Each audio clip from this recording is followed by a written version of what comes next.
C'est la première fois qu'un des grands tours cyclistes n'a pas pu aller à son terme. Le 14 septembre, la Vuelta a dû écourter son étape finale à cause de manifestations pro-palestiniennes. Une séquence qui a ouvert un débat politique en Espagne. On vous explique. Madrid, étape finale du Tour d'Espagne. Dans la capitale espagnole, plus de 100 000 manifestants pro-palestiniens se sont rassemblés avant de faire tomber les barrières de sécurité entourant la course et d'envahir la route. Les organisateurs de la course sont alors contraints d'écourter l'étape. Depuis son lancement ce 23 août, la course a été perturbée quasi quotidiennement par des rassemblements pro-palestiniens. Au cœur des polémiques, la présence de l'équipe Israël Première Tech, dont la participation est remise en cause.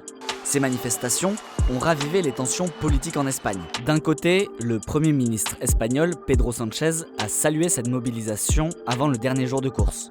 Hoy termina la Vuelta a España y vaya por delante nuestro reconocimiento y respeto absoluto a los deportistas, pero también nuestra admiración a un pueblo como el español que se moviliza por causas justas, como la de Palestina. De l'autre, l'opposition qui a condamné ces propos.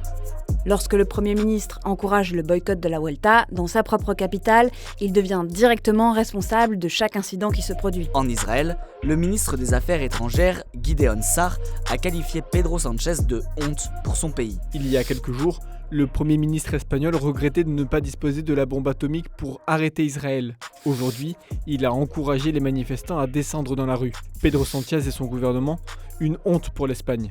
En Espagne, la cause palestinienne est particulièrement soutenue. Ce 15 septembre, Pedro Sánchez a condamné ces débordements tout en appelant à l'exclusion d'Israël de futures compétitions internationales. Hasta que no cese la barbarie, ni Rusia ni Israel deben estar en ninguna competición internacional más.